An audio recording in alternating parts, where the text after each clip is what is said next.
Como eu faço para crescer? Deus me deu uma analogia, mas muito simples, que diz assim, que nós temos então 3 princípios para crescer. Então você tem que comer, tem que se exercitar e tem que descansar.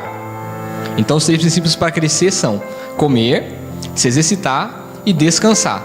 Então, uma criança, então você tem que alimentar ela tem que fazer exercício físico e exercício mental, aprender as coisas, mas ela também tem que dormir. Ela tem um tempo para dormir, ela tem que descansar. Então, nós temos então que comer, exercitar e descansar.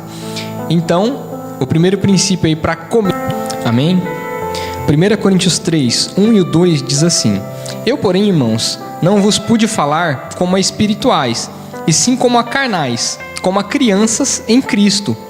Leite vos dei a beber, não vos dei alimento sólido, porque ainda não podeis suportá-lo, nem ainda agora podeis, porque ainda sois carnais. Glória a Deus. Então, assim, é uma palavra meio dura lá para começar, mas aqui está dizendo que nós temos que nos alimentar. Então, se você quer crescer, você tem que ir mudando o seu alimento conforme você cresce. Então, para criança a gente dá leite. Para uma criancinha um pouco maior você já dá uma papinha. Mas para um adulto com certeza isso não dá. É okosama bentô. Ou seja, para de comer comida de criança. Quis menu, para de comer. Por quê? Porque isso não é para você, isso não é para mim, é para criança. Então leite é para criança.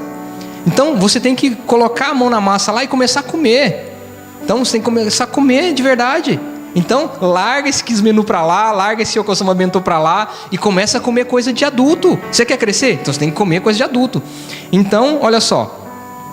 Você tem que aprender a cozinhar. Então você cresceu já, você tem um tamanho, você tem que aprender a cozinhar, você tem que fazer o seu próprio alimento. Então você vai vir aqui, vai se alimentar, amém. Mas aqui é a sobremesa, que nem o pastor fala, né? Aqui é o café, aqui é a sobremesa. Então você tem que comer em casa, você tem que se alimentar, você tem que fazer. E quando você começa a aprender a cozinhar, então o que vai acontecer? Você vai queimar a mão, você vai cortar o dedo, né? E as primeiras gororobas você vai ter que engolir. E você vai chegar aqui na igreja passando mal com essa gororoba que você comeu. E aí a função do pastor e da liderança aqui, desintoxicar você. Essa é a nossa função aqui, é essa. Mas você tem que chegar em casa e comer. Com o passar do tempo você vai aprendendo a cozinhar e vai aprender a se alimentar, e a gente não vai ter mais que desintoxicar você. Entendeu? Mas você tem que comer. Você tem que comer, você tem que meter a mão na massa e comer. Você não tem que ficar só esperando te servir. Isso quem faz é criança. Você fica esperando só servir, é criança. Criança que não coloca lá, não lava nenhum prato lá. Isso aí é criança. Agora você crescer um pouquinho, você já tem que meter a mão na massa e fazer. Faz o seu próprio alimento. Se você passar mal, pode ter certeza que a gente está aqui para resolver o seu problema. Entendeu? Então, de repente, você vai aprender alguma heresia sozinho, mas a gente vai chegar aqui, não, mas isso aqui, a gente vai tirar suas dúvidas. Ó, isso aqui não é assim. Entendeu? Você está estudando, essa palavra diz isso, mas essa outra explica isso aqui. E a gente vai explicar. Mas você tem que estudar sozinho. Você tem que pegar e meter a mão na massa lá e aprender e comer. Porque você vir aqui, é que nem eu estou dizendo, aqui a gente está servindo okosama bentô, quis menu, isso aqui é pro geral. Agora e para você? Para você é para você, é a sua porção, é o que você quer comer. Então, se você só se alimentar de leitinho espiritual, você não vai crescer. Então, nós temos 3 princípios para crescer. Então, rapidamente eu falei sobre comer. Agora a gente vai falar sobre exercitar. Para falar de exercício aqui, eu não vou nem falar sobre oração e jejum. Não vou nem falar isso aqui hoje. Não vou falar sobre isso. Eu vou falar sobre... Dar um outro exemplo aqui para você. Então, você tem que aprender a andar de bicicleta. Quem que já caiu de bicicleta para aprender a andar? Entendeu? A pessoa, quando ela cai de bicicleta a primeira vez, ela se machuca. Eu já machuquei e fui parar no hospital por causa de bicicleta. E eu já estava velha. Entendeu? Eu poderia ter ficado com medo de andar de bicicleta de novo. Mas o que eu fiz? Passado um ano eu comprei uma moto. Entendeu? Então o medo de ter caído da bicicleta não me parou, muito pelo contrário. Eu fui além. É lógico que eu fiquei mais esperto de cair de bicicleta. E de moto eu também caí. Entendeu? Então você vai aprendendo com seus tombos. A gente tem que aprender. Então assim, se você aprender com os erros dos outros, você é sábio. Mas pelo menos se você errar, aprenda com seus erros para ser pelo menos inteligente. Seja pelo menos inteligente, aprenda com seus erros. Então, aprenda com os erros dos outros para ser sábio. Aprenda com os seus pelo menos para ser inteligente. Porque tem gente que cai e continua caindo. E não aprende com os próprios erros. Então por que eu dei o exemplo da bicicleta? É porque assim, então você não pode ter medo de cair. Você não pode ter medo de cair. Segundo, não tem como você pedalar com um dos pés no chão. Então não tem jeito, você tem que pedalar com os 2 pés. Aí você vai pedalando. Se você pedalar muito devagar, Então você tem que colocar o pé de novo no chão e você cai e você para. Então, o que eu estou querendo dizer com isso? A nossa vida espiritual, então, que você tem que exercitar. Então, aconteceu alguma coisa ruim? Não tenha medo, continua que você vai aprender. Só que daí você não pode ir muito devagar. Por quê? Porque senão você vai parar. Então você vai conseguir um embalo aí, mas se você não continuar pedalando uma certa velocidade, você vai parar de novo. Então você tem que passar essa linha. Então você sempre está numa média para frente, senão você vai parar. Senão uma hora ou outra você vai parar. Então você tem que continuar pedalando, você tem que continuar andando e prosseguindo. Joel 3,10 diz assim: forjai espadas das vossas relhas de arado e lanças das vossas podadeiras. Diga ao fraco: eu sou forte. Eu sou forte. Repete aí: eu sou forte. Mesmo que você se ache fraco em Deus, você é forte. Amém? Então, por que eu trouxe de novo esse versículo? É porque através desse versículo aqui, então, você vai ver a força que você tem. Então, de repente, você está esperando uma consagração, ou ser um pastor, ser alguém da liderança, para fazer alguma coisa, para se sentir forte e daí fazer alguma coisa. Mas não, esse versículo aqui vem dizendo assim, ó: você não é soldado, você é um agricultor, mas você vai pegar o quê? As suas relhas de arado e vai fazer espada. Você vai fazer espada, ou seja, você vai pegar aquilo que você tem, aquelas coisas do seu dia a dia, e vai transformar em armas espirituais. Então, eu trouxe alguns exemplos aqui de coisas que você vai pegar na sua vida cotidiana e vai transformar em armas espirituais. Amém? Então, olha só. Então, e-mail. Gente, aqui no Japão, todo mundo tem e-mail. 99% das pessoas tem e-mail. Então, pega o seu e-mail e usa ele como arma espiritual. Eu fiz isso muito tempo. Eu pegava e-mail, mandava um versículo para muita gente, entendeu? Mandava. Eu cheguei a mandar para 120 pessoas ao mesmo tempo. E na época que pagava para mandar e-mail ainda. Não era na época não, na época que pagava para mandar e-mail. Então, eu peguei uma coisa simples, né? Uma coisa do cotidiano e transformei numa arma espiritual. Eu tenho certeza que muitas vezes foram abençoadas com isso. E logicamente eu também fui abençoado por causa disso. Então, o telefone também é a mesma coisa. Então, aqueles conhecidos que a gente nunca liga, vamos passar a ligar para eles. De vez em quando: oh, como que você está? Entendeu? Olha, liguei só para te falar que Deus quer te abençoar, Deus tem o melhor para a sua vida. Ah, mas por que você está falando isso? Não, por nada, porque deu vontade. Então, você está usando o seu telefone como uma arma espiritual para derrubar muralhas. Aí, olha só, roupa. Então a gente compra camiseta, que nem a gente faz mesmo. Então a gente anda aí, de repente a gente não está vendo a diferença que está fazendo, mas a pessoa está olhando: o que quer dizer tudo Deus? Por que tudo Deus? Por que a pessoa está falando isso? Então, por que está escrito lá: o Senhor é rei? Então, isso são coisas simples que nós estamos usando como armas espirituais. Dê presente para as pessoas. Então, assim, a gente dá Bíblia, dá CD, dá DVD, dá livro. Então, a gente pode pegar essas coisas simples e fazer isso. Isso são armas espirituais, assim, de coisas cotidianas, coisas que estão sempre à nossa volta, né? Aí, olha, você pode, de repente, fazer um cartão e colocar na porta de um vizinho que você não conhece. Ele não precisa saber que foi você que colocou também.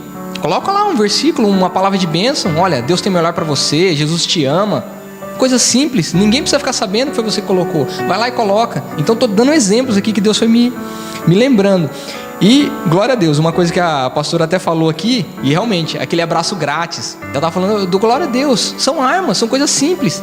Coisa que você não precisa fazer nada, é só passar o amor de Deus. Essa unção que a gente tem em nós, assim, da paz. Abraçar a pessoa assim, falar: Deus, cada pessoa que eu abraçar vai ser curada em nome de Jesus. Cada pessoa que eu abraçar vai se sentir amada por ti. E essa unção aí a pessoa vai querer mais, a pessoa vai querer saber de onde vem. Então, nós podemos fazer coisas simples, não custa muito caro, entendeu? Depende daqui. Então, presentes não custa muito caro, não custa. E a gente pode fazer. Então, nós, de repente, não somos alguma coisa. De repente você está pensando: ah, mas eu não sou pastor. Não precisa ser. Você não precisa ser soldado. Você pode pegar suas coisas cotidianas e transformar em armas. Transforme em armas essas coisas. Use a criatividade. Nós, que glória a Deus, Deus tem dado essa criatividade. Tem dado essa criatividade. Então nós podemos fazer coisas simples, mas está no nosso cotidiano. Então nós temos que exercitar essas coisas, amém? Por que muitas vezes a nossa vida espiritual não cresce? Porque a gente não divide ela. Lembra que em Lucas está escrito assim, né? Dai e dar-se-vos-á, boa medida, recalcada, sacudida, transbordante vos darão. Porque assim como você tem medido, vão medir você também. Então, assim, o que você tem feito com a sua vida espiritual? Você tem dividido sua vida espiritual com alguém? Se você não divide sua vida espiritual, ela não vai multiplicar. Lembra da matemática de Deus? Você divide e multiplica. Você divide e multiplica. Então, divide a sua vida espiritual com as pessoas. divide uma oração, divide um versículo, divide a sua vida espiritual. Divide com as pessoas isso que Deus tem te dado, porque isso vai multiplicar na sua vida. Agora, se você ficar guardando só para você, vai ficar só para você, vai ficar só desse tamanho, vai ser só o talento que você deixou guardado, enterrado. Você não está multiplicando. Então, divida a sua vida espiritual com as pessoas, porque tudo que você divide na mão de Deus multiplica. Então, a sua vida espiritual vai multiplicar se você dividir ela com as pessoas. Amém? Também em Lucas 16, 9 lá, diz que nós devemos pegar as nossas riquezas desse mundo, que são as riquezas iníquas, né? As riquezas da injustiça, né? Para fazer amigos. Então, essa é uma passagem muito controversa, assim, mas eu fui procurar. Então, a palavra que é usada lá realmente é riquezas injustas, né? Riquezas da injustiça. Mas essa palavra do grego significa assim, as riquezas que desprezam a Deus. Então, pega essa riqueza que está no mundo, que é toda essa riqueza do mundo, despreza a Deus. Por quê? Porque mamon é a única coisa que diz que tenta competir com Deus. Não é nem o diabo. Não é nem o diabo que tenta competir com Deus, é mamon. Então você não pode servir a Deus e a mamon. Não falou que você não pode servir a Deus e Satanás. É mamon. O problema do mundo é o mamon. Então pega esse mamon aí e divide com as pessoas. Faz amigos com esse mamon aí. Faz amigos. Então é isso que Jesus estava dizendo. Assim que a gente deve pegar isso e fazer amigos. Pegar nossas riquezas e fazer amigos.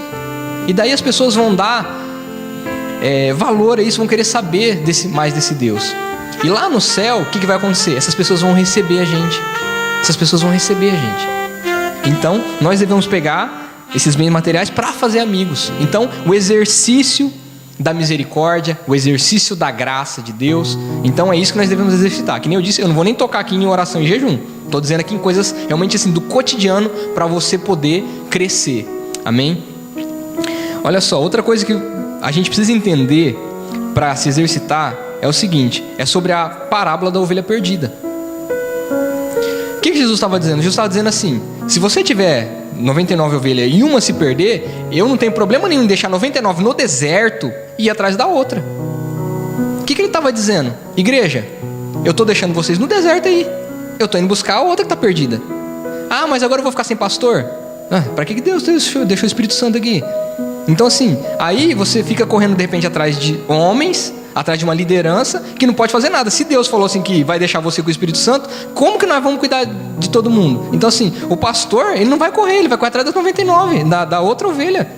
Então é assim que o pastor vai fazer. Então ele não tem problema nenhum de deixar 99 ovelhas no deserto e ir. Lá em Mateus eu fui pesquisar, a mesma passagem diz que ele deixa no monte. Então ele não tem problema nenhum, tanto no monte como no deserto. Ele não está nem aí, ele não quer nem saber. Se tiver uma ovelha perdida, ele vai atrás da sua ovelha perdida. A igreja, que é as outras 99, se ela estiver no monte, amém. Se ela estiver no deserto, amém do mesmo jeito. Vai ficar lá do mesmo jeito lá. E daí quem que vai dar, quem que vai fazer? Então assim, Deus não tem esse problema. Então não espere da liderança a mais do que a liderança pode. Porque se Deus não faz, quem dirá a liderança? Quem dirá o homem? Quem dirá o homem? Se Deus está dizendo isso, quem dirá nós?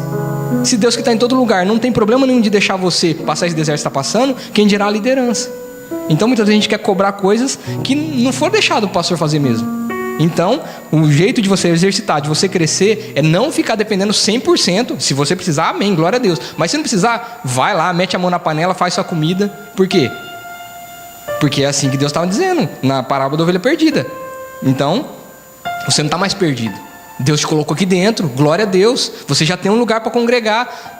No deserto ou não, você já está na congregação. Deus não tem mais preocupação com você. Você já é salvo, glória a Deus, recebe a salvação e você já está salvo. Agora, pasto tem aí, água tem aí. Se está no meio do deserto, vai lá orar na pedra, lá bate na pedra, deixa sair água. Então, ora para cair maná. Por quê? Você já está no meio da congregação. Então Deus não tem problema nenhum de deixar você no deserto. A gente tem que entender assim, para que existe igreja? Fizeram uma pesquisa lá e entre tantas igrejas que pesquisaram, os membros disseram assim, 80% mais ou menos disseram assim, a igreja está aqui para me ajudar. A igreja está aqui para me ensinar. A igreja está aqui para mim. Então a pessoa está achando que a igreja é para ela. E não. O centro da igreja não somos nós. Não é você com seus problemas. A igreja não para por causa de você. A igreja não para por causa de mim. A igreja só para por causa de um só, por causa de Deus. Se a nuvem para, povo para. Se a coluna para, povo para. Era assim que era lá no deserto lá. Então, se Deus parou, a gente para. Se Deus não parou, ó, vamos continuar andando. Então a igreja está aqui para quê? Então, que nem diz lá em Mateus 28, 19 e 20, diz assim que era para a gente ir por todo mundo, fazer discípulo, batizar em nome do Pai, do Filho e do Espírito Santo e ensinar tudo aquilo que Jesus ordenou. Então a igreja está aqui para isso. Então você está aqui para aprender isso. Só que como você vai ensinar se você não está aprendendo? Então você tem que exercitar, aprender, porque aprender, você aprende quando você exercita. Você vem aqui na igreja, você entende.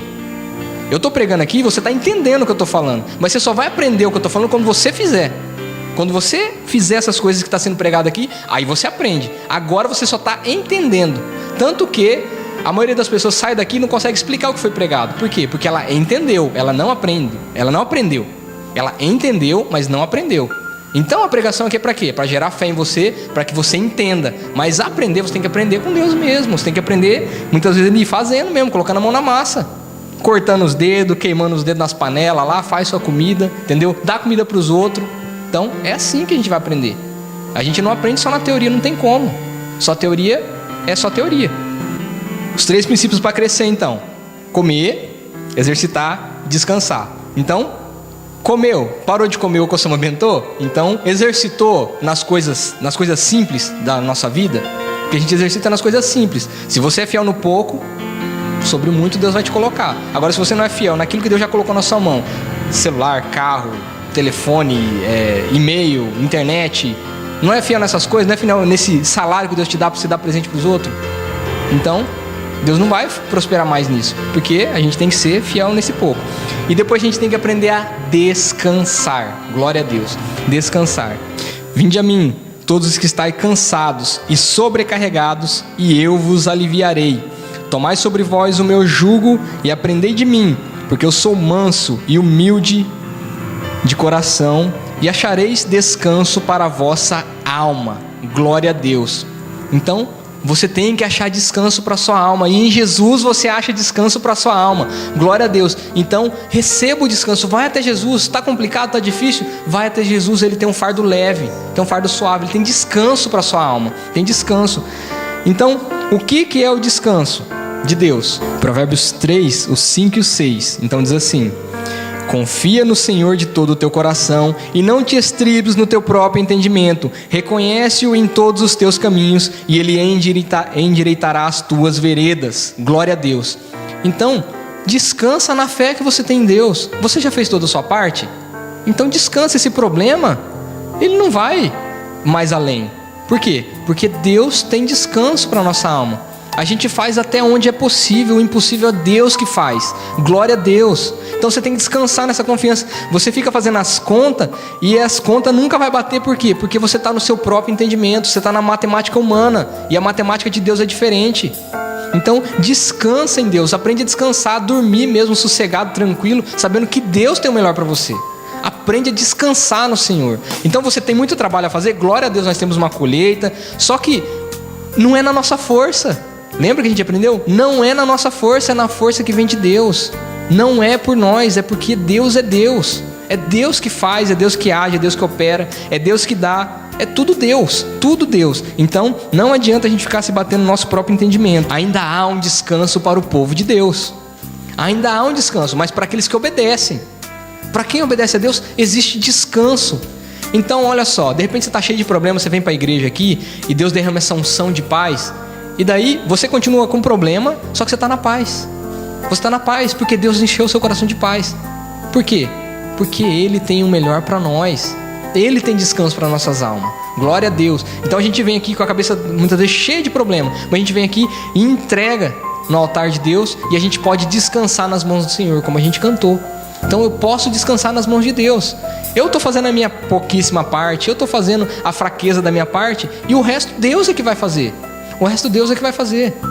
Então, é só isso. Deus, Ele sustenta o justo, Ele não permite que o justo venha a cair, né? Entrega suas preocupações ao Senhor e Ele o sustentará. Jamais permitirá que o justo venha a cair. Glória a Deus.